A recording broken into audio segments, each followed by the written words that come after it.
ইন্নাল হামদুলিল্লাহ ওয়াসসালাতু ওয়াসসালামু আলা রাসূলিল্লাহ। সম্মানিত দর্শক, বাংলাদেশ থেকে অথবা বাংলাদেশের বাইরে থেকে বাংলা ভাষাভাষী যারাই যে প্রান্ত থেকে আপনাদের প্রিয় টেলিভিশন নেক্সাস টেলিভিশনের পর্দায় আপনাদের প্রিয় অনুষ্ঠান বেকমেন্স বিস্কিটস নিবেদিত ইসলামী জীবন বিধান অনুষ্ঠান দেখছেন, সকলকে জানাচ্ছি আন্তরিক শুভেচ্ছা, মোবারকবাদ এবং ইসলামী সম্ভাষণ। আসসালামু আলাইকুম ওয়া রাহমাতুল্লাহি ওয়া বারাকাতুহু। আশা করছি আপনারা সকলেই ভালো আছেন, সুস্থ আছেন, অধীর আগ্রহে আছেন কখন আপনাদের এই প্রিয় অনুষ্ঠান শুরু হবে আর আপনারা কাঙ্ক্ষিত সেই বিষয়ভিত্তিক আলোচনা এবং আপনাদের প্রশ্নগুলো জেনে নেবেন। প্রিয় দর্শক, বলে রাখছি আপনারা চাইলে দুটি পর্যায়ে দুটি পদ্ধতিতে আমাদের সাথে যুক্ত হতে পারেন। এই মুহূর্তে যারা টিভির স্ক্রিনে আপনাদের প্রিয় অনুষ্ঠান দেখছেন, আপনারা চাইলে ফোন কলের মাধ্যমে সরাসরি আমাদের সাথে কথা বলতে পারেন, জানিয়ে রাখতে পারেন আপনার প্রশ্নগুলি। সেক্ষেত্রে স্ক্রিনে প্রদর্শিত নাম্বারে সরাসরি কল করে আমাদের সাথে কথা বলতে পারেন, অথবা এই মুহূর্তে যারা ফেসবুকে আমাদের সাথে সরাসরি যুক্ত হয়েছেন তারাও চাইলে কমেন্ট বক্সে আপনার মতামত কিংবা প্রশ্ন জানিয়ে রাখতে পারেন। ইনশাল্লাহ আমরা সে বিষয়ে আলোচনা করব। প্রিয় দর্শক, আজকে আমাদের বিষয় হচ্ছে উগ্রতা বনাম ইসলামী চেতনা। এই বিষয়ের উপর আলোচনা করার জন্য এবং আপনাদের প্রশ্নগুলোর উত্তর দেওয়ার জন্য আমরা নেক্সাস টেলিভিশনের পর্দায় আমন্ত্রণ জানিয়েছি বিদগ্ধ আলেম দ্বীনকে। তিনি হচ্ছেন আপনাদের অত্যন্ত পরিচিত আমাদের শেখ মাওলানা মুস্তাফা জামান, খতিব মসজিদ আত-তাকওয়া বনানী, ঢাকা। আসসালামু আলাইকুম ওয়া রাহমাতুল্লাহি ওয়া বারাকাতুহু। ওয়া আলাইকুম আসসালাম ওয়া রাহমাতুল্লাহি ওয়া বারাকাতুহু। শেখ, আলহামদুলিল্লাহ ভালো আছি, আপনি কেমন আছেন? আলহামদুলিল্লাহ। অসংখ্য ধন্যবাদ আমাদের আমন্ত্রণে নেক্সাস টেলিভিশনের পর্দায় আপনাকে উপস্থিত হওয়ার জন্য। জাযাকুমুল্লাহু খাইরান। প্রিয় দর্শক, আপনারা জানেন যে উগ্রতা বনাম ইসলামী চেতনা দুটি একেবারেই আলাদা আলাদা শব্দ। তবু কিছু কিছু মানুষ উগ্রতা এবং ইসলামী চেতনা এই দুইটিকে একই অভিধানে মাপার চেষ্টা করেন। যুগে যুগে যারা ইসলামের বিদ্বেষে হয়েছে বা ইসলামের বিরুদ্ধে কাজ করছে, প্রত্যেকেই ইসলামের বিরুদ্ধে এমন প্রোপাগান্ডা ছড়িয়েছেন। তারই তো জবাবে আল্লামা আশরাফ আলী থানভী রহমতুল্লাহ আলাইহি তার বিখ্যাত আশরাফুল জওয়াব কিতাবের মধ্যে একটি কথা উল্লেখ করেছেন। তিনি একটি প্রশ্নের জবাব দিয়েছেন, যে প্রশ্নটা ছিল, নাস্তিকরা বারবার প্রশ্ন করত ইসলাম উগ্রতার ধর্ম, ইসলাম তলোয়ারের মাধ্যমে যুদ্ধ করে মানুষকে ইসলাম পালন করতে বাধ্য করেছে। তিনি আশরাফুল জওয়াব কিতাবের মধ্যে উল্লেখ করেছেন, যদি ইসলামকে মানুষকে বাধ্য করে পালন করানো হতো, একমাত্র মুহাম্মদ সাল্লাল্লাহু আলাইহি ওয়াসাল্লাম যখন ইসলামের দাওয়াত দিয়েছেন, তিনি তো একা কুরাইশ বংশের সমস্ত লোক ইসলাম ধর্মে আনতে পারতেন না। তাহলে ইসলামের পক্ষে প্রথম তলোয়ারটা ধরল কে, প্রথম উগ্রতা কে ছড়িয়েছে, যেটা আপনাদের ভাষায় বলেন? প্রিয় দর্শক, যারাই দেখছেন বা ইসলাম সম্পর্কে জানেন, আমরা সকলেই জানি ইসলামের বিস্তৃতি লাভ হয়েছে উত্তম ব্যবহার, সত্যবাদিতা, ন্যায়পরায়ণতা, এই সমস্ত ভালো জিনিসের মাধ্যমে ইসলামের প্রচার হয়েছে, আর এগুলোর মাধ্যমে ইসলাম সারা বিশ্বে বিস্তৃত হয়েছে। সুতরাং ইসলাম কোনো উগ্রতা ছড়ায় না, ইসলাম কোনো সন্ত্রাসী ধর্ম নয়, ইসলাম হচ্ছে শান্তির ধর্ম। এই বিষয়ে আমরা জানবো ইনশাল্লাহ। আজকে এই যে উগ্রতা এবং ইসলামী চেতনা, এই বিষয়ে আমরা বিস্তারিত জানার জন্য শাইখের কাছে প্রথমেই প্রশ্ন করতে চাই, উগ্রতা এবং ইসলামী চেতনা এই দুইটার মধ্যে পার্থক্য যদি আমাদেরকে একটু ব্যাখ্যা করতেন। বিসমিল্লাহ ওয়াসসালাতু ওয়াসসালামু আলা রাসূলিল্লাহ ওয়া আলা আলিহি ওয়া সাহবিহি ওয়া মান ওয়ালা। খুবই গুরুত্বপূর্ণ একটি টপিক, সমসাময়িক বলা যায় সব সময়ের জন্য, তারপরও সাম্প্রতিককালের যে সৃষ্ট ঘটনা সংখ্যাগরিষ্ঠ একাত্মবাদী বিশ্বাসী তাওহীদবাদী মুসলিমদের, নাগরিকদেরকে আহত করেছে, হৃদয়ের রক্তক্ষরণ ঘটেছে। সেটা হচ্ছে ইসলাম উগ্রতার ধর্ম কিনা? নিশ্চয়ই না, যেটা আপনি শুরুতে বলেছেন, উপস্থাপনায় উল্লেখ করেছেন। ইসলামটা হলো শান্তির ধর্ম। প্রথম কথা হচ্ছে ইসলামটা একটা পরিপূর্ণ জীবন ব্যবস্থার নাম, যেটা আল্লাহ সুবহানাহু ওয়া তাআলা বলেছেন সূরা আল ইমরান ৩য় পারা হাফিজে কোরআন কারীমের ১১তম পৃষ্ঠা জোরদার ভাষায় আল্লাহ সুবহানাহু ওয়া তাআলা বলছেন, ইন্নাদ-দীনা ইনদাল্লাহিল ইসলাম, নিশ্চয়ই আল্লাহ সুবহানাহু ওয়া তাআলার কাছে একমাত্র কেবলমাত্র জীবন ব্যবস্থা হলো ইসলাম। এটা পরিপূর্ণ। সেই কথাও আল্লাহ তাআলা সুস্পষ্টভাবে উল্লেখ করেছেন। যেই কথাটা ছিল ওয়াহির ধারাবাহিকতার সর্বশেষ ওয়াহি, কোরআনে কারীমের সর্বশেষ অবতীর্ণ আয়াতের অংশ। কোথায় আসছে? সূরা মাঈদা ৬ষ্ঠ পারা হাফিজে কোরআনে কারীমের ৬ষ্ঠ পারার ৬ষ্ঠ পৃষ্ঠা আসছে। আল্লাহ সুবহানাহু ওয়া তাআলা বলছেন, এত আনন্দদায়ক কথা, এত মহা সুখের কি বলে আনন্দ পাওয়ার কথা, সেটা হলো আল ইয়াউমা আকমালতু লাকুম দীনাকুম ওয়া আতমামতু আলাইকুম নি'মাতি ওয়া রাদিতু লাকুমুল ইসলাম দীনা। আজ অর্থাৎ আরাফার দিন, ৯ জিলহজ, রাসূল সাল্লাল্লাহু আলাইহি ওয়াসাল্লাম যখন বিদায়ের হজের ভাষণ যেখানে দিয়েছেন, তিনি বলছেন, অর্থাৎ আল্লাহ সুবহানাহু ওয়া তাআলা বলছেন, আজ আমি তোমাদের দিনকে পরিপূর্ণ করে দিয়েছি, পূর্ণাঙ্গ করে দিয়েছি। সুতরাং ইসলাম একটা পরিপূর্ণ জীবন ব্যবস্থার নাম। এখানে শান্তি, স্বস্তি, মানবতার প্রকাশের অনন্য নিদর্শন আছে। কোথায় আছে? ইসলামের মধ্যে আছে। সুতরাং এই শান্তি স্বস্তির দিন বা জীবন ব্যবস্থা, ইসলামের মধ্যে উগ্রতা নেই, এখানে সন্ত্রাস নেই, সন্ত্রাসবাদ নেই, এখানে মারামারি কাটাকাটি নেই, রাহাজানি নেই, খুন খারাপি নেই, কোনোটাই নেই। এই ইসলামের সাথে এগুলোর ন্যূনতম কোনো সম্পর্ক নেই, উগ্রবাদের সম্পর্ক তো নেই। সেই জন্য আল্লাহ সুবহানাহু ওয়া তাআলা বললেন, নাম রাখলেন যে ইসলাম। এই শব্দের কিন্তু আরেক দিক থেকে অর্থ হলো শান্তি। হ্যাঁ, একটা অর্থ হলো সারেন্ডার করা, নিজেকে সঁপে দেওয়া, আল্লাহ সুবহানাহু ওয়া তাআলার কাছে আত্মসমর্পণ করা। এটা আল্লাহ তরফ থেকে আসছে। সেই কথাই আল্লাহ সুবহানাহু ওয়া তাআলা আরেক জায়গায় বলেছেন। এই বিষয়টাকে আরও একটু সুস্পষ্ট করার জন্যে সূরা বাকারা ৩য় পারা হাফিজে কোরআন কারীমের ১ম পৃষ্ঠায় কোরআনের যে মহান আয়াত, হাদিসের ভাষ্য অনুযায়ী আযমু আয়া ফিল কোরআন, কোরআনের মহান আয়াত কোনটি? আয়াতুল কুরসি। আয়াতুল কুরসির পরের আয়াতের শুরুতে আল্লাহ সুবহানাহু ওয়া তাআলা এই কথাগুলো একবারে নাকচ করে দিয়েছেন যে জোরজবরদস্তি, উগ্রতা, প্রেশার, চাপ, তরবারি, শক্তি প্রয়োগ কোনোটার মাধ্যমে ইসলাম প্রসার হয়নি, প্রসার ঘটেনি, ছড়িয়ে যায়নি। আর আল্লাহ তাআলার নির্দেশও এটা না, এবং তার পাঠানো সর্বশ্রেষ্ঠ নবী এবং রসুল মুহাম্মদ সাল্লাল্লাহু আলাইহি ওয়াসাল্লামের জন্য এটা একটা স্পষ্ট নির্দেশনা ছিল।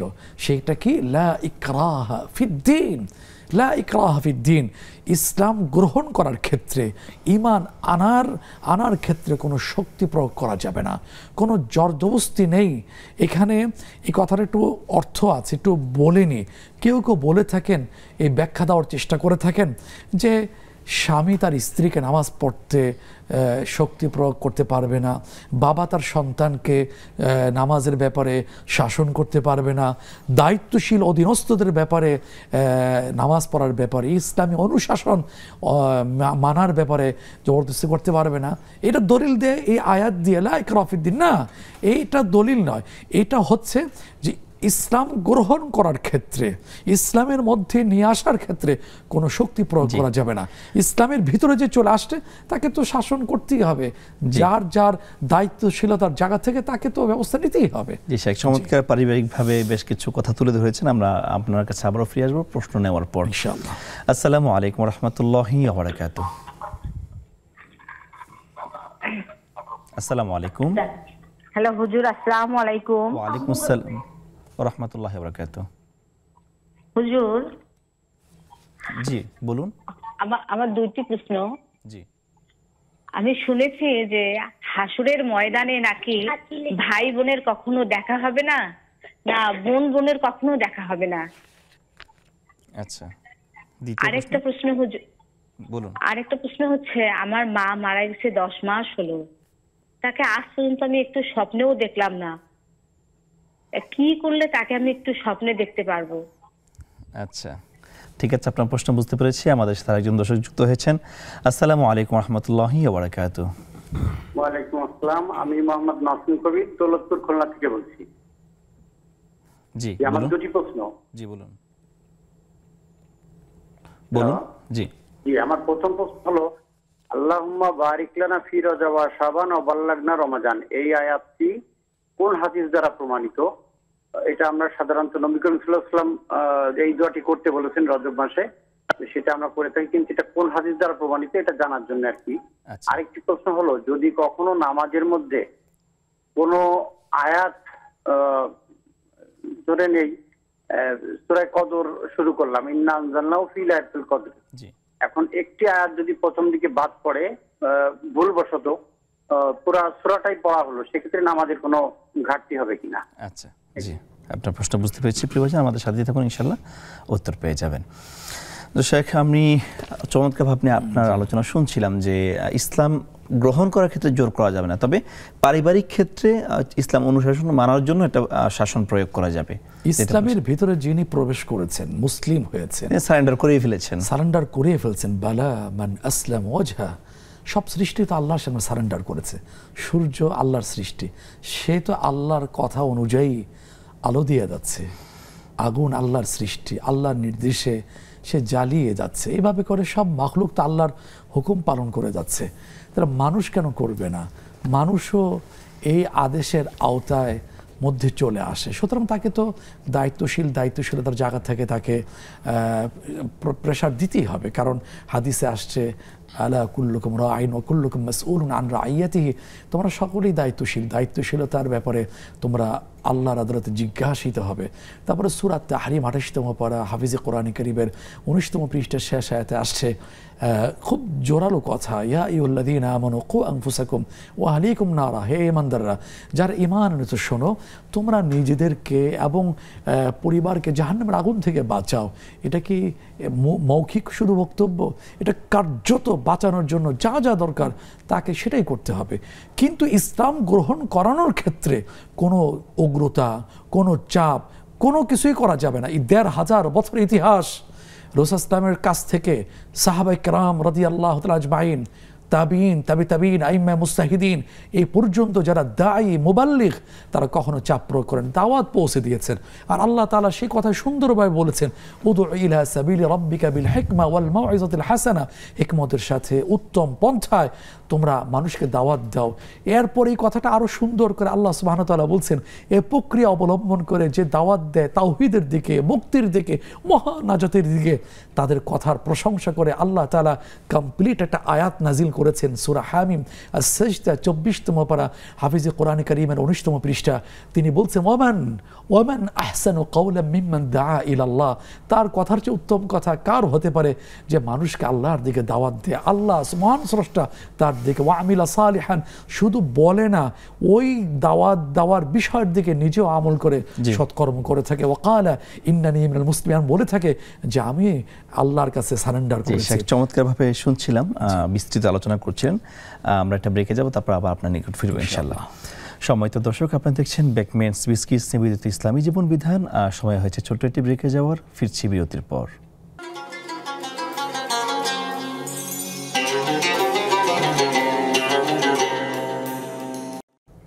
আসসালামু আলাইকুম রহমতুল্লাহি ওয়া বারাকাতুহু। সম্মানিত দর্শক, বিরতির পর আবারও স্বাগত জানাচ্ছি বেকমেন্টস বিস্কিটস নিবেদিত ইসলামী জীবন বিধান অনুষ্ঠানে।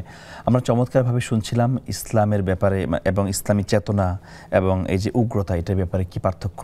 এই পর্যায়ে আমরা শাইখের কাছে জানতে চাইব, যেহেতু ইসলাম এই চেতনাটা আর উগ্রতা এক নয়, তাহলে ইসলাম আসলে কোন দিকে সাজেশন করে এইটার বিপরীতে? উগ্রতা তো যেটা হলো নম্রতার বিপরীত, আর চেতনা তো হলো ইসলামের চেতনা থাকবে নম্রতা, কমলতা। আল্লাহ সেটাই বলেছেন এবং নিজের চরিত্রটাও আল্লাহ তাআলা ব্যক্ত করেছেন। সেটা কি, ইন্নাল্লাহ রফিকুন ইউহিব্বুর রিফকা, আল্লাহ কমল, তিনি কমলতাকে পছন্দ করেন। কমলতার গুণটা যার ভিতরে থাকে সে অনেক কল্যাণ সে অর্জন করতে পারে। আর যার ভিতরে কমলতার গুণ নেই, উগ্রতা আছে, সে সমূহ কল্যাণ থেকে মাহরুম, বঞ্চিত হয়ে থাকে। এই জন্য পৃথিবীর সর্বশেষ এবং সর্বশ্রেষ্ঠ নবী এবং রসুল মুহাম্মদ সাল্লাল্লাহু আলাইহি ওয়াসাল্লাম জীবনে অন্যতম একটা গুণ ছিল নম্রতা, কমলতা। সেই কথা আল্লাহ তাআলা বলে দিয়েছেন, এটা তাকে বলে আমাদেরকে অর্জন করার ব্যাপারে নির্দেশনা দিচ্ছেন। সেটা আসছে সূরা আল ইমরান ৪র্থ পারা হাফিজে কোরআন কারীমের ১০ম পৃষ্ঠা আসছে। আল্লাহ সুবহানাহু ওয়া তাআলা রাসূল সাল্লাল্লাহু আলাইহি ওয়াসাল্লামকে সম্বোধন করে বলছেন, ফাবিমা রাহমাতিন মিনাল্লাহি লিনতা লাহুম ওয়ালাউ কুনতা ফাজ্জান গালিযাল কলব লানফাদ্দু মিন হাওলিক, যে আল্লাহর দয়ায় তিনি কোমল ছিলেন, নরম ছিলেন। যদি মুহাম্মদ সাল্লাল্লাহু আলাইহি ওয়াসাল্লামকে লক্ষ্য করে আল্লাহ বলছেন, যদি আপনি রুরু হতেন, কঠোর হতেন, কর্কশ ভাষী হতেন, তাহলে আপনার আশপাশে লোক থাকতো না, সব দূরে চলে যেতেন। উনি কি কোনোটা কথায়, দাওয়াতে, তাবলীগের ক্ষেত্রে, দ্বীন প্রচারের ক্ষেত্রে কঠোরতা অবলম্বন করেছেন? কেউ দেখাতে পারবে না। ওদিন একজন বললেন, আচ্ছা আপনারা এই কথা বলছেন, ইসলামটা কোমলতার ধর্ম, নম্রতার ধর্ম, সন্ত্রাসবাদকে সমর্থন করে না, তাহলে জেহাদ কেন? দেখেন, না বুঝার কারণে, স্বল্পতা অথবা মতলব খারাপ। সেক্ষেত্রে জবাব কি? জবাব তো ইসলাম কিন্তু আল জিহাদ ফি সাবিলিল্লাহ, জিহাদের বিধান কিন্তু ইসলাম ধর্ম গ্রহণ করার জন্য দেওয়া হয়নি। জিহাদের বিধান দেওয়া হয়েছে ওই নোংরা সন্ত্রাসবাদ, এই উগ্রতা দমন করার জন্য, নির্মূল করার জন্য কিন্তু ইসলামের জিহাদগুলো আমরা দেখেছি সবগুলো ডিফেন্সিভ। হ্যাঁ, জি, আত্মরক্ষামূলক আসছে। কিন্তু মুসলিম বানানোর জন্য কিন্তু জিহাদ আসেনি। পৃথিবীর ইতিহাস সাক্ষী। সেটা কি? সেটা হলো দেখা যায় যে মানুষ দলে দলে ইসলাম গ্রহণ করেছে। এখন যদি হতো জোর শক্তি প্রয়োগ করার মাধ্যমে, তো জিজিয়া করের মাধ্যমে অমুসলিম সংখ্যাগরিষ্ঠ মুসলিম অঞ্চলে তারা মুসলিমদের নিরাপত্তা কেন আসে? তাহলে তো বলেই দেওয়া হতো না কর আমরা নিব না, তোমাকে মুসলিম হতেই হবে, না হলে তরবারি ফায়সালা। তা তো ইসলাম বিধান দেয়নি। এই জন্য আল্লাহ তাআলা নরম সত্তা, কোমল সত্তা, তার শ্রেষ্ঠ নবীর মধ্যে শ্রেষ্ঠ গুণ হলো কমলতা, নম্রতা। সুতরাং এই নম্রতা কমলতার মাধ্যমে আসছে। মাতরাম, আমরা যে অঞ্চলে ভূখণ্ডে বাস করি, বিশাল সাম্রাজ্য ছিল মোগল সাম্রাজ্য, 800 বছর 700 বছরের উপরে। এখন এই যে এত মোগল সম্রাট তারা আসলেন, তারা যদি ওই শক্তি প্রয়োগ উগ্রতা দেখাতেন, এই বিশাল অঞ্চলে বিশাল জনগোষ্ঠীর মধ্যে অন্য কোনো ধর্মাবলম্বী থাকতে পারতো না। তারা দেখাননি, দাওয়াত দিয়েছেন। যিনি গ্রহণ করেছেন, আল্লাহ তাআলা বলছেন তোমার দায়িত্ব হলো দাওয়াত পৌঁছে দেওয়া, ইম্মা শাকিরান ওয়া ইম্মা কাফুরা। আমি বিবেক দিয়েছি, বিবেচনা ক্ষমতা আমি দিয়েছি। যার ইচ্ছা সে তাওহীদের পথে আসবে, যার ইচ্ছা আসবে না, ফায়সালা হবে কিয়ামতের দিন। সুতরাং ইসলাম, আপনি যেটা বলেছেন, উগ্রতাকে সমর্থন করে না। ইসলামের যাত্রাটাই হলো কমলতা, নম্রতা। এটাই গ্রহণ করতে হবে, যার ইচ্ছা সে গ্রহণ করবে। জি, শেখ চমৎকার বলছেন। আমাদের সাথে একজন দর্শক যুক্ত হয়েছে। আসসালামু আলাইকুম ওয়া রাহমাতুল্লাহি ওয়া বারাকাতুহু। আসসালামু ওয়া রাহমাতুল্লাহি ওয়া বারাকাতুহু। হুজুর, আমার দুটি প্রশ্ন। জি বলুন। প্রথম প্রশ্ন হলো, আমরা সমাজে দেখা যায় যে ধর্ম মা বাপ বানায়, ইসলাম কি বলে? আর দ্বিতীয় হইলো মহিষ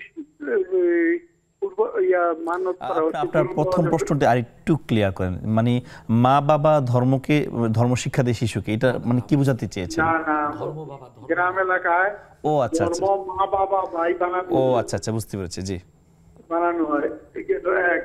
দ্বিতীয় হইলো আপনার মহিষ মানত করা হচ্ছে, হবে কিনা। তৃতীয় হইলো আপনার ওই কুরবানি সারা কি এই মানত দেওয়া যাবে কিনা। আচ্ছা, জি, আমাদের সাথে থাকুন, ইনশাআল্লাহ উত্তর পেয়ে যাবেন। আমাদের সাথে আরেকজন দর্শক যুক্ত হয়েছেন। আসসালামু আলাইকুম ওয়া রাহমাতুল্লাহি ওয়া বারাকাতুহু। ওয়ালাইকুম আসসালাম। আসসালামু আলাইকুম হুজুর। ওয়া আলাইকুম আসসালাম ওয়া রাহমাতুল্লাহি ওয়া বারাকাতুহু। হুজুর ভালো আছেন? জি আলহামদুলিল্লাহ ভালো আছি। আপনি কেমন আছেন? প্রশ্নটি করুন। আলহামদুলিল্লাহ। আমার দুটি প্রশ্ন হুজুর। জি। আমার প্রথম প্রশ্ন হচ্ছে, আমি যদি কোনো ভালো কাজের উদ্দেশ্যে নফল সালাত আদায় করতে চাই, মনে করেন যে 100 রাকাত বা 50 রাকাত, এটা কি আমার কোনো মানে শরীয়ত কতটুকু আর কি হবে ভালো? আচ্ছা। আর একটা দ্বিতীয় প্রশ্ন হচ্ছে, ফজরের সালাতের যে বৈঠকে বসে আমরা ইশরাক সালাত আদায় করি, এক বৈঠকে বসেই থাকতে হবে নাকি উঠে আমি যদি আমার প্রয়োজনে কিছু মনে করেন হয়তো আমার হাজবেন্ডকে ডাকলাম নামাজের জন্য, বা মনে করেন যে টয়লেট বা কোনো প্রাকৃতিক কাজে যদি উঠতে হলো, তাকে আমি সঠিক ফজিলতটা পাবো হুজুর? জি, বুঝতে পেরেছি আপনার প্রশ্ন। আরেকটা কথা, যে নামাজ আযানের ইকামতের মধ্যবর্তী সময় কোনটা হুজুর, যেটা দোয়া করলে আল্লাহ কবুল করেন? আচ্ছা, আপনার প্রশ্ন বুঝতে পেরেছি। নামাজ এবং ইকামতের মাঝখানে, তাই তো? আচ্ছা, আমাদের সাথে থাকুন, ইনশাআল্লাহ আপনি উত্তর পেয়ে যাবেন। আমরা এই মুহূর্তে সরাসরি প্রশ্ন উত্তর পর্বে চলে যাচ্ছি। আমাদের এক বোন প্রশ্ন করেছিলেন যে হাশরের ময়দানে আপন ভাই বোন তাদের দেখা হবে কিনা, বাবা মায়ের সাথে দেখা হবে কিনা। এটা বহুল প্রচলিত একটা প্রশ্ন দাঁড়িয়েছে। আমরা এই ডায়াস থেকে আমরা বলার চেষ্টা করেছি, আমিও এই প্রশ্নের সম্মুখীন হয়েছিলাম, আমার যদ্দূর মনে পড়ে। হ্যাঁ, হবে। যদি ভাই বোনরা জান্নাতি হওয়ার সৌভাগ্য অর্জন করে থাকেন, আল্লাহ তাআলা তাদেরকে সাক্ষাতের মোলাকাতের ব্যবস্থা করে দেবেন। আমি দলিল হিসাবে পেশ করেছিলাম সূরা তুর 27তম পারা, হাফিজে কোরআন কারীমের 3য় পৃষ্ঠায়। আমি এগুলো বলছি যেহেতু আমাদের সংক্ষিপ্ত পরিসরে এত বিস্তারিত বলার সুযোগও থাকে না। সূরাতের তুরে আসছে, আমি আয়াতের প্রথম অংশটা বলছি, ওয়াল্লাযীনা আমানু ওয়াত্তাবা'আতুহুম যুররিয়্যাতুহুম বিঈমানিন আলহাকনা বিহিম যুররিয়্যাতাহুম। যারা ঈমান নিয়ে চলে গেছেন, যারা পরবর্তীতে আসবেন, আল্লাহ পাক তাদের মোলাকাতের ব্যবস্থা করে দিবেন। সুতরাং এখানে হবে না এমন না, আল্লাহ ব্যবস্থা করে দেবেন ইনশাআল্লাহ। শর্ত কি ঈমান, শর্ত কি ওর ভিত্তিতে জান্নাত লাভ করা, এটা হচ্ছে শর্ত। শেখ প্রিয় বোন, 2 নম্বর প্রশ্ন ছিল হচ্ছে তার মা মারা গিয়েছে, প্রায় 10 মাস হয়ে গিয়েছে। এমন আকাঙ্ক্ষা হচ্ছে আমি মাকে কেন একটু স্বপ্ন দেখছি না, কি আমল করলে মাকে একটু স্বপ্ন দেখব। বিশেষ কোনো আমল নাই। মায়ের জন্য বেশি বেশি দোয়া করা, আবেগ তৈরি করা। অনেক সময় যে বিষয়ে আবেগ যত বেশি তৈরি হয়, কিন্তু এটা দেখার একটা উসিলা হয়ে থাকে। এই জন্য আপনার মার জন্য বেশি বেশি দোয়া করতে থাকে, রব্বির হামহুমা কামা রব্বায়ানি সাগীরা। দান সাদকা করা, টাকা ছাড়া, পুঁজি বিনিয়োগ করা ছাড়া, শুধু একটু শারীরিক কসরতের মধ্য দিয়ে আমরা এটা পেতে পারি, সেটা হলো নামাজ। আমরা যখনই ফরজ নামাজ পড়ছি, ওয়াজিব নামাজ পড়ছি, সুন্নতে মুআক্কাদা নামাজ পড়ছি, যদি আগে পিছনে যদি পড়ার সুযোগ থেকে মাকরু ওয়াক্ত, হারাম ওয়াক্ত যদি না থেকে থাকে, আমি নামাজ পড়ে নিই, মনে একটু বলি নিয়তে যে আমার মা মারহুমা, শ্রদ্ধা মারহুমা মায়ের মাগফিরাতের জন্য, এবং আল্লাহকে বলতে পারি আল্লাহ একটু মাকে দেখিয়ে দাও। এই যে মায়ের জন্য যদি ভিতরে একটু জ্বলন থাকে, আবেগ বেশি তৈরি করা যায়, ইনশাআল্লাহ আল্লাহ তাআলা দেখিয়ে দেবেন। জি, আরেক ভাই প্রশ্ন করেছেন, আল্লাহুম্মা বারিক লানা ফি রজব ওয়া শাবান, এই যে দোয়াটা আমরা রমজানের 2 মাস আগে থেকে পড়ি, এটা আসলে কোন হাদিস দ্বারা বলা হয়েছে? উনি বলছিলেন কোন আয়াতে আছে? হ্যাঁ, এটা ইবনে মাজাতে আছে, হাদিসের কিতাব ইবনে মাজা। এই ইবনে মাজা হাদিসের এই কিতাবের মধ্যে এই দোয়াটা আসছে। সেটা ওই যে রজবের চাঁদ দেখে রাসূল আসলাম পড়তেন আল্লাহুম্মা। পুরো দোয়াটা হচ্ছে এই, হয়তো শব্দটা সম্মানিত প্রশ্নকারীর থেকে ছুটে গেছে মনে হয়। পুরো দোয়াটা হচ্ছে আল্লাহুম্মা বারিক লানা ফি রজব ওয়া শাবান, হে আল্লাহ তুমি রজব শাবান মাসে বরকত দাও, ওয়া বাল্লিগনা রমাদান, আর তুমি আমাদেরকে রমাদান পর্যন্ত পৌঁছে দাও, অর্থাৎ হায়াত বাড়িয়ে দাও। জি, সম্মানিত দর্শক, আপনারা দেখছেন বেকমেন্স বিস্কিটস নিবেদিত ইসলামী জীবন বিধান। সময় হয়েছে আরেকটি বিরতিতে যাওয়ার, ফিরছি বিরতির পর।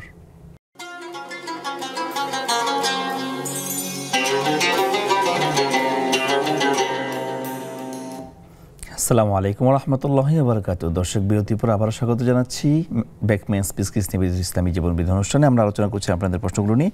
এই পর্যায়ে শেখের কিছু জানতে চাই। এক ভাই প্রশ্ন করেছেন যে আমরা সাধারণত অনেক সময় নামাজে ছোট ছোট সূরাগুলো নামাজ ইউজ করে থাকি।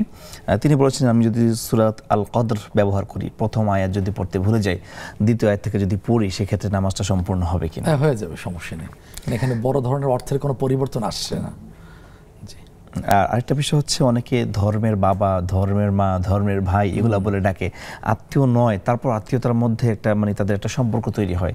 আসলে ইসলামে কি এগুলোর ভিত্তি আছে কিনা? না, এটা তো একবার সম্পূর্ণ নাকচ করে দেওয়া হয়েছে। আপনি যদি একটু প্রথমের দিকে আমরা যদি ফিরে যাই, সেটা হচ্ছে দেখুন যে যায়েদ ইবনে হারিসা রাদিয়াল্লাহু তাআলা আনহু মায়ের সাথে নানা বাড়ি যাচ্ছিলেন, মরুদস্যুরা তাকে নিয়ে হারিয়ে যান।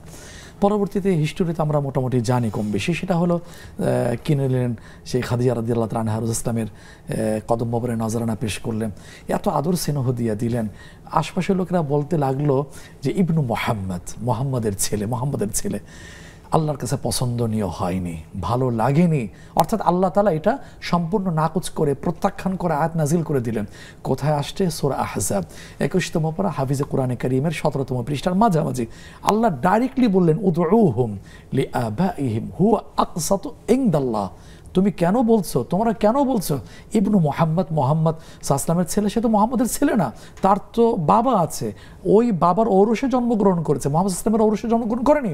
সুতরাং ওই বাবার নামে ডাকা উদউহুম লিআবাইহিম, আর এই ডাকা এটা আল্লাহর কাছে বেশি ইনসাফপূর্ণ। সুতরাং আজকের আমাদের সমাজে এই যে একটা কালচার তৈরি হয়েছে যে ধর্মের পিতা, ধর্মের মা, ধর্মের ভাই, ধর্মের বোন, এটা তো নাই। উকিল বাবা, উকিল, এটা তো নাই। ওই আগেরটা তো ডেঞ্জারাস, কারণ এর মধ্যে পর্দা, ইসলামের ফরজ বিধানের লঙ্ঘিত হয়ে যায়, এবং মাঝে মাঝে অ্যাক্সিডেন্ট ঘটছে, এই কথাগুলো মিডিয়াতে আসছে। সুতরাং আল্লাহর চেয়ে আমি বেশি বুঝি না।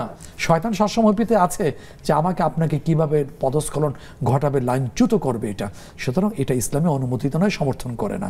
সুতরাং এই ফাঁদ থেকে বেরিয়ে আসা। জি শেখ, মহিষ মানত করা যাবে কিনা? হ্যাঁ, মানত তো অবশ্যই করা যাবে, কোনো সমস্যা নেই, এটা হালাল প্রাণী। জি, তিনি বলেছেন যে অনেক সময় আমরা মানত করি, সেই মানতটা যদি কুরবানির সময়, যেমন মহিষটা তিনি মানত করেছেন, এখন অনেক দিন ধরে দিতে পারছেন না, তো কুরবানি ঈদের সময় একই সাথে গরুর পাশাপাশি মহিষ তিনি করলেন, এটা হবে দেবেন? এটা না হলে ভালো হয়, কারণ হচ্ছে কি হাদিসে আসছে যে মা মিন আইয়ামিন আহাব্বু ইলাল্লাহ মিন ইরাকিদ দাম, যে এই কোরবানির দিনগুলোতে কোরবানির পশু জবাই করা এটা আল্লাহর কাছে উত্তম আমল।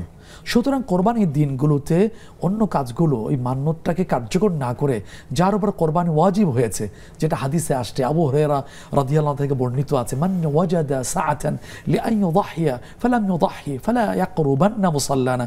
সামর্থ্য যার আছে কোরবানি দেওয়ার, সে যদি কোরবানি না দেয় বৈষয়িক কোনো কারণে, তাহলে সেই জন্য আমাদের ঈদগাহে না, সেটা ধমকি, এটা প্রচ্ছন্ন একটা হুমকি দেওয়া হচ্ছে। সুতরাং এই দিনগুলোতে আরেকটা হাদিস অনুযায়ী, যেটা আমরা একটু আগে বলেছি, তারপর সূরা হজ 17তম পারা হাফিজে কোরআন কারীমের সেই 15 পৃষ্ঠার শেষে আসতে লাইয়ানাল্লাহু লুহুমুহা ওয়ালা দিমাউহা, এই দিনগুলোতে কোরবানি যার উপরে ওয়াজিব ওইটা উনি দিবেন। আগ পিস করে দেখ, এটাই তার জন্য ভালো হবে। জি, একইভাবে আমি যদি একটু জানতে চাই যে কুরবানির ঈদের দিনে মানতের এটা জবাই করা যেমন অনুত্তম, তাহলে আকিকাটাও কি সেম বিষয়ে অনুত্তম মনে করেন? হ্যাঁ, এটা একটা কথা আছে। হানাফি মাযহাবে একটু ছাড় আছে। সেই আসলে কোরবানির দিন তো আকিকার দিন না, আকিকার দিন তো বলা হয়েছে আল ইয়াউমুস সাবিআ, শিশুর জন্মের নবজাতকের 7ম দিবস আকিকা, এটা উত্তম। তারপরে আরেকটি বক্তব্য হলো যদি ওই দিন কোনো কারণে দিতে না পারেন গার্ডিয়ান বাবা বা কেউ, তাহলে 14তম দিবসে যদি করতে না পারেন 21তম দিবসে, সেটাও সম্ভব হয়নি, তাহলে পরবর্তীতে যে কোনো একটা দিন দিয়ে দেবে। কেউ আগ বাড়িয়ে একটু বলেছেন যেদিন জন্মগ্রহণ করেছে আগের দিন বেজরটা ঠিক রাখতে পারলে ভালো, এটা কোনো বাধ্যবাধকতা নেই। তো কোরবানির দিন দেওয়ার ব্যাপারে কথা আসেনি। তবে হানাফি মাযহাবে ফিকহার আলোকে তার একটা মত দিয়েছেন, আগে দিতে পারেননি। কারণ কোরবানির দিন কোরবানি পশুর সাথে, অর্থাৎ উট, গরু, মহিষ, এই 3 শ্রেণীর বড় প্রাণীর সর্বোচ্চ তো 7 জন শরীকে কোরবানি দেওয়া যায়, এটা হাদিসে আসছে। যেটা ওই যে সফরে এটা আসছে, আমরা এই প্রাণী উটের ক্ষেত্রে 7 জন আমরা দিয়েছি ইসলামের উপস্থিতিতে, এটা হাদিস দ্বারা প্রমাণিত। এখন কেউ যদি দিয়ে থাকেন যে আমি আমার ছেলের জন্য 2টা ভাগ নিচ্ছি, কোরবানি নিতে হয়ে যাবে, আমার কন্যা সন্তানের জন্য ভাগ নিচ্ছি, এটা হয়ে যাবে ফিকহ, এটা হানাফি মাযহাবের ফিকহ, এটা মানে বৈধতা আছে। জি, আমাদের সাথে আরো 2জন দর্শক যুক্ত হয়েছেন। আসসালামু আলাইকুম ওয়া রাহমাতুল্লাহি ওয়া বারাকাতুহু। ওয়ালাইকুম আসসালাম হুজুর। হ্যাঁ, আমি ময়মনসিংহ থেকে বলছি। জি, মসজিদে জমিদান করার সওয়াবটা এবং গোরস্থানে জমিদান করার সওয়াবটা হাদিস অনুসারে হুজুরের কাছে একটু জানতে চাচ্ছি। আচ্ছা, আর কোনো প্রশ্ন? না, একটাই। আচ্ছা, আমাদের সাথে আরো একজন দর্শক যুক্ত হয়েছেন। আসসালামু আলাইকুম ওয়া রাহমাতুল্লাহি ওয়া বারাকাতুহু। তিনি ডিসকানেক্ট হয়ে গিয়েছেন। আমরা আবারও প্রশ্ন উত্তরে চলে যাচ্ছি। আমাদের এক বোন প্রশ্ন করেছেন যে ভালো উদ্দেশ্যে নামাজ পড়া যাবে কিনা, নফল নামাজ 50 রাকাত 100 রাকাত, এটা ইসলামের বিধানে কি বলে? ইমানের পরে সবচেয়ে শ্রেষ্ঠ আমল হলো নামাজ। সূরা আলাক, যেই সূরার প্রথম 5টা আয়াত নাজিল হয়েছে প্রথমে ফার্স্টে, সেই সূরার সর্বশেষ আয়াতে কি বলা হয়েছে? উসজুদ ওয়াকতারিব, বান্দা সিজদা দাও আর আমার কাছাকাছি হয়ে যায়। অর্থাৎ সিজদা মানে নামাজ আদায়ের মাধ্যমে আল্লাহর নৈকট্য অর্জন করা যায়, সুবহানাল্লাহ। তারপরে সূরা বাকারা 2য় পারা 2য় পৃষ্ঠা আসছে ইস্তাঈনু বিসসবরি ওয়াসসালাত, তোমরা সালাত এবং সবরের মাধ্যমে আল্লাহর সাহায্য চাও। এটা আল্লাহর নির্দেশ। এই নির্দেশনা নাজিল হয়েছে কার উপরে? আমার আপনার প্রিয়তম নবী, বিশ্ব নবী জনাবে মুহাম্মদ রাসূলুল্লাহ সাল্লাল্লাহু আলাইহি ওয়াসাল্লামের উপরে। তিনি কি আমল করেছেন? হ্যাঁ, হাদিসে আসলে যখন কোনো প্রতিকূল অবস্থার সম্মুখীন হয়ে যেতেন তখন কি করতেন? ফাজিআ ইলা সালাহ, নামাজে ধাবিত হয়ে যেতেন, নামাজে দাঁড়িয়ে যেতেন। পৃথিবীর কত সমস্যা সমাধান হয়েছে নামাজে দাঁড়ানোর মধ্য দিয়ে, আল্লাহ এটার সুরাহা করে দিয়েছে। সুতরাং কেন করা যাবে না? নামাজের মাধ্যমে তো করা দরকার। আপনি আমি কয়টা সমস্যার সমাধান করতে পারবো? কি ক্ষমতা আছে? ক্ষমতা যার, তার কাছেই তো সাহায্য প্রার্থী হওয়া, সাহায্য প্রার্থনা করা। সুতরাং অবশ্যই যাবে। এবং এই কাজটা, কথাটা আপনি যেটা বলছেন, এটা অত্যন্ত প্রশংসনীয় কাজ, এটা অভ্যাস করা দরকার। বিপদে পড়েছি, নামাজ পড়তে যাব। হাদিসে এই কথাও আসছে যে একটা যদি ফিতার প্রয়োজন হয়, জুতার ফিতা, সামান্য কিছু প্রয়োজন হয়, তাহলে তুমি আল্লাহর কাছে যাও। আমরা তো সেই অভ্যাসটা করতে পারি নাই। এটা আমাদের বড় ঘাটতি। আপনার আছে হয়তো, আমাদের মধ্যে নাই, কিন্তু এটা হওয়া দরকার। জি, ভালো, আপনি এটা করেন ইনশাআল্লাহ। আল্লাহ আপনাকে দিয়ে, যারা শুনছেন বা শুনবেন, তারা ওই কথা দিয়ে অনুপ্রাণিত হোক। আল্লাহর কাছে তৌফিক কামনা করছি। জি, আমাদের সাথে আরো একজন দর্শক যুক্ত হয়েছেন। আসসালামু আলাইকুম ওয়া রাহমাতুল্লাহি ওয়া বারাকাতুহু। আসসালামু আলাইকুম হুজুর। ওয়ালাইকুম আসসালাম ওয়া রাহমাতুল্লাহি ওয়া বারাকাতুহু। জি ভাই, প্রশ্নটি করুন। মাসুম কুমিল্লা ধর্মপুর থেকে। জি, 2টি প্রশ্ন। প্রথম প্রশ্নটি কোরআন থেকে, সূরা হুদ আয়াত 82, অধ্যায় 11, সূরা হুদ আয়াত 82। আল্লাহ তাআলা 2 জনপদকে উল্টিয়ে দিয়েছিলেন, কওমে লূত। আল্লাহ তাআলা ক্রমাগত পাকা মাটি পাথর নিক্ষেপ করেছিলেন। আল্লাহ তাআলা 2 জনপদকে উল্টিয়ে দিয়েছিলেন, কওম এলুত। এর মানে কি কওম এলুত? কোরআন কি বলতেছে সূরা হুদের 82 নম্বর আয়াতে। আর দ্বিতীয় প্রশ্নটি হলো, আমাদের দেশে মানুষ মনে করে, বেশিরভাগ কিছু গ্রামে কিছু মানুষ মনে করে যে তাবিজ শরীরে লাগিয়ে তাবিজ শরীরে লাগিয়ে আল্লাহ তাবিজকে উসিলা করলে মনের আশা এবং দোয়া কবুল হয় এবং মনের আশা পূরণ হয়। এই সম্পর্কে ইসলাম কি বলে? তাবিজকে উসিলা করে করলে মনের আশা পূরণ হয়।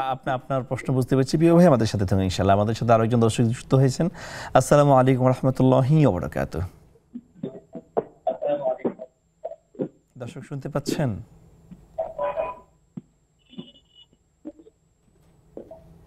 জি, উনি ডিসকানেক্টেড হয়ে গিয়েছেন। সময়ত দর্শক, আপনারা দেখছেন বেকমেন্স বিসকিস নিবেদিত ইসলামী জীবন বিধান। সময় হয়েছে ছোট্ট একটি বিরতির, ফিরছি বিরতির পর।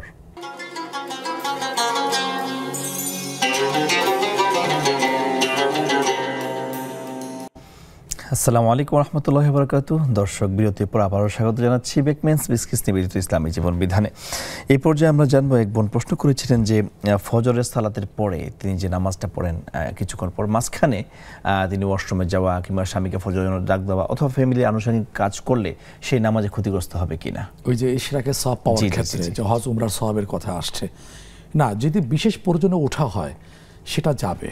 কিন্তু হাদিসে যেটা আসছে, ফরজ নামাজ যেখানে পড়া হয়েছে মুসাল্লাহ, ওই নামাজের জায়গায় তিনি বসে থাকবেন, জিকির আসকার তেলাওয়াত ইবাদতের মাধ্যমে সময়টা পার করে সূর্য ওঠার পরে হারাম মাকরুহ অতিবাহিত হওয়ার পরে 2 রাকাত নামাজ পড়ে নেওয়া, এটা ঠিক আছে। কিন্তু হাদিসে কিন্তু এরকম পাওয়া যায় মুহতারাম, রাসূল বিশেষ প্রয়োজনে বের হয়েছেন, পরে নামাজ পড়েছেন, সেই জন্য বিশেষ প্রয়োজন হতে পারে। কিন্তু উত্তম হলো একসাথে বেরিয়ে না যাওয়া, উঠে না গিয়ে ওই নামাজের জায়গায় মুসাল্লায় থেকে অপেক্ষা করে ইশরাকের নামাজটা পড়ে নেওয়া। জি, প্রিয় বোনের আরেকটি প্রশ্ন হচ্ছে, নামাজ এবং ইকামতের মাঝখানে, আজান এবং ইকামতের মাঝখানে দোয়া কবুল হয়। এখন বিষয় হচ্ছে, তিনি তো বাসায় নামাজ পড়েন, তার তো আর ইকামত নাই, এখন ওনার দোয়া কবুলের সময়টা কোনটা? হ্যাঁ, সুন্দর কথা। আপনি অনুসরণ করবেন সম্মানিতা বোন, আপনার এলাকার যে মসজিদ আছে এটাতে আজান হচ্ছে, আপনাদের আজান তো নেই, কারণ আপনাদের কণ্ঠটাও একটা আওরাত, পর্দার অন্তর্ভুক্ত।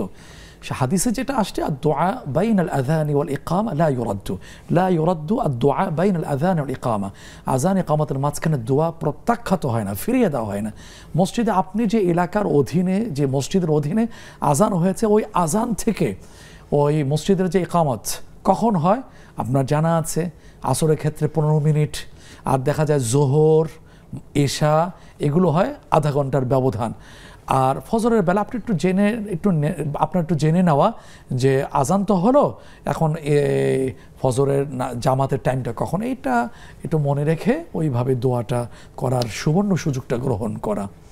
জি, ফেসবুকে আমাদের এক বোন প্রশ্ন করেছেন যে তার মায়ের মনে খুবই অশান্তি, মাঝে মাঝে এমন হয় যে আমি মরে গেলে ভালো হতো, এক ধরনের তীব্র বেদনা কাজ করে। এখন এই মায়ের মনকে কিভাবে শান্ত করা যায়, কোন আমল করলে শান্ত করা যায়, আমাদের বোন জানতে চেয়েছেন। প্রথম কথা হলো কি, শয়তান আমাদের মনে ভয় দেখায়, যেটা সূরা আল ইমরান 4 পারা হাফিজে কোরআনে কারীমের 12তম পৃষ্ঠা ঠিক একবার প্রথম আয়াতে প্রথম লাইনে বলছেন, ফালা তাখাফুহুম ওয়াখাফুনি।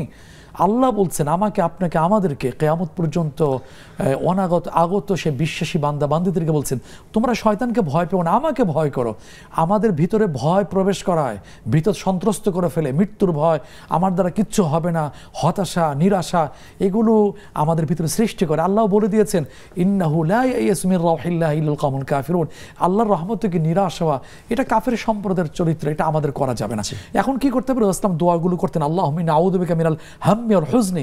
ইয়া আল্লাহ, আমি তোমার কাছে চিন্তা থেকে, টেনশন থেকে, পেরেশানি থেকে মুক্তি চাই, এই দোয়াটা করা। আর পাশাপাশি বেশি বেশি কোরআন কারীম তেলাওয়াত, জিকির, এগুলো হাদিসে আসছে, এগুলো মনের সেই স্বাভাবিক অবস্থা ফিরিয়ে দেবে, মানে স্বস্তি আনবে। সূরা আনফাল এই শুরুতেও আসছে, 9ম পারার 16তম পৃষ্ঠা আসছে, ওয়াইদা তুলিয়াত আলাইহিম আয়াতুহু যাদাতুহুম ঈমান ওয়া আলা রাব্বিহিম ইয়াতাওয়াক্কালুন। কোরআন কারীম যখন বুঝে তার সামনে তেলাওয়াত করা হয়, অথবা বুঝে যখন পড়ে, তেলাওয়াত মানে আবৃত্তি, তখন কি আল্লাহ পাক তার বিশ্বাসটা বাড়িয়ে দেন, স্বস্তি আনয়ন করেন, সাকিনা নাজিল করেন। সুবহানাল্লাহ। এই প্রক্রিয়া আমি আপনি গ্রহণ করতে পারি। যে আমাদের সাথে আরেকজন দর্শক যুক্ত হয়েছেন। আসসালামু আলাইকুম ওয়া রাহমাতুল্লাহি ওয়া বারাকাতুহু। আসসালামু আলাইকুম। ওয়া আলাইকুম আসসালাম ওয়া রাহমাতুল্লাহি ওয়া বারাকাতুহু। আমি একটা প্রশ্ন মনে করেন আজকে একটা স্বপ্নে দেখেছি জি ফজরের নামাজ পড়ে শুয়েছি, কতক্ষণ বসে থেকে উজিবা টাইনে পরে একটু কতক্ষণ শুয়েছি, এর মধ্যে একটু স্বপ্নে দেখলাম আমি কিছু আয়োজন করতেছি হুজুর খাওয়াইবার লাগে। জি হুজুর খাওয়াইতে আয়োজন করতেছি, এই স্বপ্নটা আমি আরেকদিন দেখেছি যে কিছু হুজুর খাওয়াইতে আমি আয়োজন করতেছি। জি আজকে ফজরের নামাজের পরে আমি এই স্বপ্নটা দেখেছি। আচ্ছা, এটা ব্যাখ্যা কি হবে জানতে চাচ্ছেন, তাই তো? হ্যাঁ আচ্ছা জানতে। আচ্ছা, আমাদের সাথে থাকুন, ইনশাআল্লাহ উত্তর পেয়ে যাবেন। শেখ, আমাদের আরেক ভাই ফেসবুকে প্রশ্ন করেছেন যে তার মা স্ট্রোক করেছেন এবং ডাক্তার তাকে পানি ধরতে নিষেধ করেছেন। এক্ষেত্রে তিনি অজু ঠিকঠাক মতো করতে পারেন না, তায়াম্মুম করে নামাজ পড়েন, এক্ষেত্রে তার নামাজগুলো হবে কিনা? ডাক্তার কি পানি ব্যবহারে নিষেধ করেছেন? তিনি এমনটাই লিখেছেন। আচ্ছা ঠিক আছে, এখন এই ক্ষেত্রে মাসালা হলো ওই স্ট্রোক করা রোগী অথবা স্কিনের কোনো যদি সমস্যা থেকে থাকে ইত্যাদির কারণে যদি মুসলিম অভিজ্ঞ ডাক্তার যদি বলে থাকেন আপনি পানি ইউজ করতে পারবেন না, আপনার জন্য বড় ধরনের সমস্যা হবে, জীবন নাশের সমস্যা হতে পারে, অথবা আপনার রোগটা প্রচণ্ড আকারে মারাত্মক আকারে বেড়ে যেতে পারে, সেক্ষেত্রে আপনি তায়াম্মুম করেন। আর কোরআনে বক্তব্য আসছে সূরা নিসা ৫ম পারা ৪র্থ পৃষ্ঠা, সূরা মাইদা ৬ষ্ঠ পারা ৭ম পৃষ্ঠা, ফাইল্লাম তাজিদু মাআন ফাতায়াম্মামু সাঈদান, যদি পানি না পাওয়া যায় অথবা পানি আছে ব্যবহারের ক্ষেত্রে যদি মুসলিম অভিজ্ঞ ডাক্তারের পক্ষ থেকে নিষেধাজ্ঞা থেকে থাকে তাহলে মাটি, পবিত্র মাটি বা মাটি জাতীয় জিনিস দিয়ে তায়াম্মুম করে নেওয়া। আর পাশে যারা থাকবেন তাদের একটু সহযোগিতা লাগবে। জি আরেক বোন প্রশ্ন করেছেন যে মসজিদ অথবা গোরস্থানে জায়গা দানের ফজিলত কি? না বলছেন কোনটা বেশি ফজিলত? আমার যতটুকু মনে পড়ে মসজিদের ক্ষেত্রে এই ব্যাপারে তো সরাসরি হাদিস আসছে। রাসূল সাল্লাল্লাহু আলাইহি ওয়াসাল্লাম বলেছেন, যেহেতু প্রথম কথা হলো সূরা এই জিন ২৯তম পারা সূরা মুজাম্মিল আগের সূরা আসছে ওয়া আন্নাল মাসাজিদা লিল্লাহ, মসজিদ আল্লাহর। তারপর হাদিসের মধ্যে আসছে বুয়ুতু ফিল আরদি মাসাজিদ, পৃথিবীতে এই ভূপৃষ্ঠে জমিনে মসজিদুল আমার ঘর আল্লাহ তাআলা বলছেন। সেই ঘরের নির্মাণের ক্ষেত্রে জমি দিয়ে, অর্থ দিয়ে, যার যার সামর্থ্য অনুযায়ী এই নির্মাণ কাজে যে শরিক হয়, এটা আল্লাহ তাআলা বড় সুসংবাদ কথা রাসূলের মাধ্যমে শুনিয়েছেন। সেটা কি? মান বানা লিল্লাহি মাসজিদান বানাল্লাহু লাহু বাইতান ফিল জান্নাহ আও কামা ক্বালা আলাইহিস সালাম। ধন্যবাদ আপনাকে। যে আল্লাহর জন্য মসজিদ বানালো, এই বানানোটা কমপ্লিটলি হওয়া জরুরি না, যা যা সামর্থ্য অনুযায়ী যতটুকু এখানে অংশগ্রহণ করলেন আল্লাহ তালার জন্য যদি হয়ে থাকে, এমন না যে নির্বাচনে প্রচারণা দরকার, জানান দেওয়া দরকার, তাহলে এটা হবে না। শুধুমাত্র আল্লাহর জন্য হালাল টাকায় সহিনিয়তে, তাহলে আল্লাহ তাআলা তাকে জান্নাতে দৃষ্টিনন্দন সুরম্য প্রাসাদ তাকে বানিয়ে দিবেন।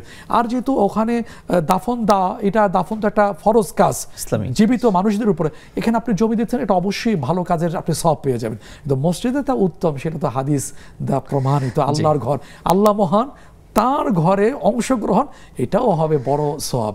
জি, আমাদের আরেক ভাই প্রশ্ন করছেন সূরা হুদ ৮২ নম্বর আয়াত, সেখানে কওমে লূতের কথা বলা হয়েছে, উনি জানতে চান কওমে লূতটা কারা? কওমে লূত তো কারা, এটা তো আমাদের কাছে স্পষ্ট। সেটা হলো তারা ছিল সমকামী। আল্লাহ তাআলা সেই কথা বলছেন যে ইন্নাকুম লাতাতুনা রিজালা শাহওয়াতাম মিন দুনিন নিসা বাল আনতুম কওমুন তাজহালুন। এখানে এই ৮ম পারার শেষ ১৯তম পৃষ্ঠার শেষেও আসছে, তারপরে আপনার এই ২০তম পারা ১৯তম পৃষ্ঠাও আসছে। এটা কয়েক জায়গায় আল্লাহ তাআলা এই বিষয়টা এখানে আলোচনা করেছেন। তারা নারীদেরকে বাদ দিয়ে পুরুষের কাছে যেহেতু ঘটনাও কোরআন শরীফে বেশি আসছে, এটা আল্লাহর কাছে খুবই অপছন্দনীয় হয়েছে। আল্লাহ পাক আযাব দিলেন। ওই যে ডেড সি, যেটা মৃত সাগর জর্দানে আছে, ইসরায়েলের জর্দানের খুব এটা বর্ডারে, সেখানে তো পৃথিবীর মানুষের সামনে আল্লাহ তার দৃষ্টান্ত রেখে দিয়েছেন। কিন্তু আজকের তো পৃথিবীর বিভিন্ন দেশে সভ্যতার দাবি করে রাষ্ট্রীয়ভাবে, সাংবিধানিকভাবে এটা বৈধতা দিচ্ছে, নাউজুবিল্লাহ। আর আমাদের দেশে তারা কি বিকৃত রুচির অধিকারী, তারা এটা বৈধতা চাচ্ছে। সুতরাং আল্লাহ হেফাজত করুক। এই হলো কওমে লূতের চরিত্র। জি, তার আরেকটা প্রশ্ন ছিল যে অনেকে তাবিজকে উসিলা মনে করে, তাবিজকে উসিলা মনে করা যাবে কি? না না, তাবিজকে উসিলা আসলে কি না, ভরসার কথা বলছে নাকি? জি, উসিলা ভরসা এটা দুটো আলাদা জিনিস না। ভরসা যদি করা তো শিরিক হয়ে যাবে, কারণ হাদিসে আসছে যেই যে বিষয়ের উপরে ভরসা করে আল্লাহ পাক কি করেন, উকিলা, ওই তার উপরে আল্লাহ পাক ন্যস্ত করে দেন। আল্লাহ ছাড়া কেউ কি ভালো করতে পারেন? আল্লাহ তাআলা কেউ কি, আল্লাহ ছাড়া কেউ কি আছেন? এই যে ২০তম পারা ১ম পৃষ্ঠা আমি পড়ার অনুরোধ করছি যে আল্লাহ পাক এক একটা প্রশ্ন ছুড়ে দিয়েছেন, পাঠক পাঠিকাদের কাছে যে আল্লাহ ছাড়া কি আছে তোমাদেরকে বিপদ থেকে উদ্ধার করবে, আল্লাহ ছাড়া কি আছে তোমার সমস্যা সমাধান করবেন, আল্লাহ ছাড়া কি আছে তোমার উপরে আরোপিত সেই সংকটময় পরিস্থিতি থেকে তোমাকে উত্তরণ ঘটাতে, আল্লাহ ছাড়া কি আছে তুমি সমুদ্রে যাতায়াত করছো, চলাচল করছো, সেখানে তুমি প্রতিকূল অবস্থার সম্মুখীন হয়ে গেলে সেখান থেকে তোমাকে তোমার জাহাজকে তোমার সেই নৌযানকে উদ্ধার করবে। আল্লাহ প্রশ্ন ছুড়ে দিয়ে আল্লাহ এখানে উত্তর দিয়ে আল্লাহ ছাড়া ইলাহুম্মা আল্লাহ, আল্লাহ ছাড়া আর কেউ কি আছে? কেউ নেই।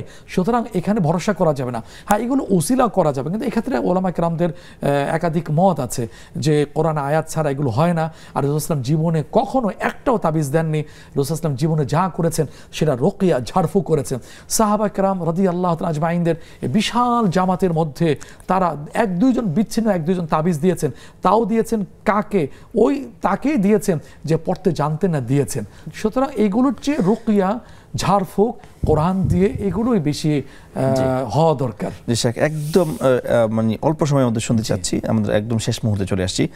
স্বপ্নে একজন দেখেছেন যে তিনি অনেক হুজুরকে খাওয়াচ্ছেন, আসলে এটা হ্যাঁ খাওয়ানো তো ভালো। ওয়ালা ইয়াহুদ্দু আলা তাআমিল মিসকিন, যারা দিনকে অস্বীকার করে তারা খাওয়ায় না। কিয়ামতের দিন আল্লাহ তো ওই লোকদেরকে ধরবেন যারা কৃপণ, খাবার চেয়েছিল, পানি চেয়েছিল, খাবার দেয়নি, পানি দেয়নি, আল্লাহ পাক ওদের পক্ষ থেকে আটকাবেন। আমি চেয়েছিলাম কেন দিইনি? ওই বান্দা আশ্চর্য হয়ে বলবে, আল্লাহ তুমি কখন চাইলে? তুমি তো পানাহার থেকে মুক্ত। আল্লাহ বলবেন তাকে দিলে আমাকে দেওয়া হতো। শুধু আপনি ভালোই দেখেছেন। তবে একটা ছোট্ট বিনয়ের সাথে অনুরোধ করবো, সম্মানিত বোন, আপনার বাস্তব জীবনে কি খাওয়ানো হয় গরিব মিসকিন অথবা অন্য মানুষদেরকে? যদি না হয়ে থাকে, আপনার স্বপ্নে দেখার এই আমলটা আপনি বাস্তবে নিয়ে আসুন। আমরাও এখান থেকে অনুপ্রাণিত হচ্ছি। আল্লাহ আমাকে, আপনাকে, আমাদেরকেও মানুষকে খাদ্য দান, এটা ইসলামের কাছে অনেক উত্তম আমল। এই আমলে আমাদেরকে শরীক হওয়ার তৌফিক দান করুন। আমিন। শেখ, অসংখ্য ধন্যবাদ। আজকে আমরা অনুষ্ঠান এখানে শেষ করছি। সবাই তো দর্শক, আপনারা দেখছেন বেকমেন্টস বিসকিস টিভিতে ইসলামী জীবন বিধান। আমরা একেবারে অনুষ্ঠানের শেষ পর্যায়ে চলে আসছি। চমৎকার আমরা আলোচনা শুনেছি এবং আপনারা যারা প্রশ্ন করেছেন, আলহামদুলিল্লাহ প্রত্যেকের প্রশ্নের উত্তর আপনারা পেয়েছেন। আজকে অনুষ্ঠান আমরা এখানেই শেষ করছি। ইনশাআল্লাহ দেখা হবে পরবর্তী পর্বে। আসসালামু আলাইকুম ওয়া রাহমাতুল্লাহি ওয়া বারাকাতুহু।